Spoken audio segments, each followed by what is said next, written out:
सुप्रभात दोस्तों, आपका स्वागत है आपके अपने YouTube चैनल में। आज धनतेरस का दिन है, तो धनतेरस के उपलक्ष्य में आप सभी को मेरे तरफ से बहुत बहुत सारी शुभकामनाएं।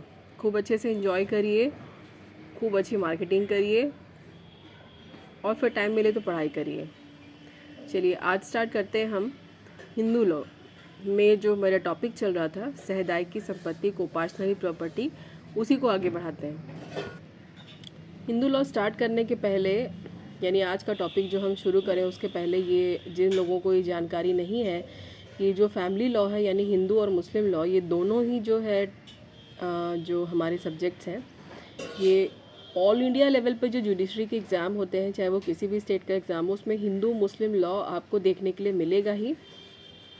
कई जगह तो प्री और मेंस दोनों में है, कई जगह मेंस में है तो कई जगह प्री में है, लेकिन ये है ही और ये आपको पढ़ने बहुत बहुत इम्पॉर्टेंट ज़रूरी होंगे आपके लिए एग्ज़ाम के लिए। तो अभी फ़िलहाल जो तैयारी हम कर रहे हैं वो प्री कम मेंस के हिसाब से तैयारी कर रहे हैं, जो कि मैंने आपको पहले ही बताया है कि आप मेंस की तैयारी पहले कीजिए, आपकी प्री की तैयारी उसके साथ अपने आप ही हो जाएगी, आपको अलग से नहीं करनी पड़ेगी। तो सहदाई की संपत्ति का ये दूसरा वीडियो है, ये पूरा एक चैप्टर ही है हिंदू लॉ में जो आपको बहुत ज़्यादा डिटेल में पढ़ना है। चलिए, तो जब मैं आपको पहला वीडियो, सबसे पहले तो मैं ये बोलूँगी कि जिन लोगों ने भी मेरा पहला वीडियो को पार्सरी प्रॉपर्टी पे नहीं देखा है वो प्लीज़ जाके प्लेलिस्ट पे चेक करें, क्योंकि दूसरा वीडियो आपको तभी समझ में आएगा जब आपने पहले देख लिया होगा पहला वीडियो। तो पहले वीडियो में मैंने बताया था कि सहदाई की संपत्ति कितने तरह की होती है, यानी कोपार्सरी प्रॉपर्टी के कितने टाइप्स हैं, यानी किन किन प्रॉपर्टीज़ को आप सहदाई की यानी कोपार्सरी प्रॉपर्टी कह सकते हैं, बोल सकते हैं। तो जो पहली संपत्ति की चर्चा मैंने की थी कोपार्सरी प्रॉपर्टी पे, वो थी पैतृक संपत्ति। अब जिसे आप एंसेस्टर प्रॉपर्टी भी कहते हैं, उसी के बारे में हम आज चर्चा करेंगे। तो पैतृक संपत्ति जो होती है वो भी आपके सहदाई की संपत्ति ही कहलाती है। अब पैतृक संपत्ति हम बोलते किसको है, तो वैसे आम भाषा में तो सभी लोग जानते होंगे, लेकिन लॉ की डेफिनेशन क्या है वो देखना हमारे लिए बहुत ज़रूरी है। सिंपल सी बात है, पूर्वजों से जो संपत्ति हमें प्राप्त होती है उसे ही हम पैतृक संपत्ति कहते हैं। लेकिन कौन से पूर्वज? पूर्वज तो हमारे बहुत सारे होते होंगे।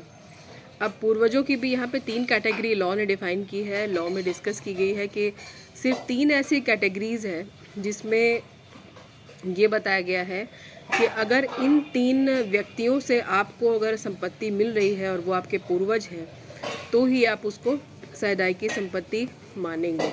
जैसे कि 3 नज़दीकी पैतृक पूर्वज के बारे में आपको जानना पड़ेगा, जो कि मैंने यहाँ पे लिख दिया है। देखिए, तो पहले पूर्वज है आपके पिता, दूसरे आपके पितामह, तीसरे आपके प्रपितामह।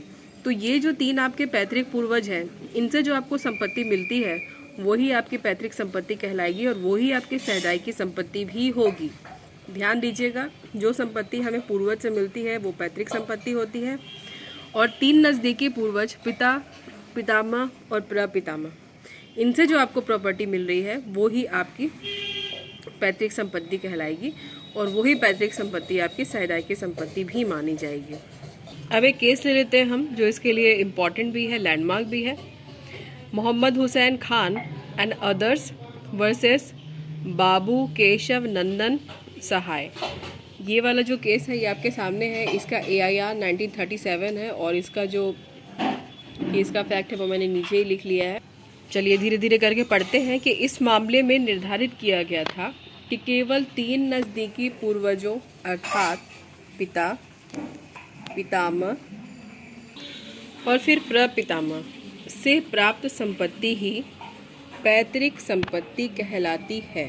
ठीक है, इसीलिए एक और बात यहाँ पे ध्यान देने की है, नाना वाली फैमिली से यानी नाना से जो आपको संपत्ति मिलती है वो आपकी पैतृक संपत्ति नहीं मानी जाती है। ध्यान दीजिएगा, पिता, पितामह और प्रपितामह, इनसे जो आपको प्रॉपर्टी मिली है वही आपकी पैतृक संपत्ति है, और नाना से जो आपको प्रॉपर्टी मिलती है वो आपकी पैतृक संपत्ति नहीं है। तो ये हम थोड़ी सी चर्चा हम किए पैतृक संपत्ति पे हमने की, और एक केस देखा मोहम्मद हुसैन खान का।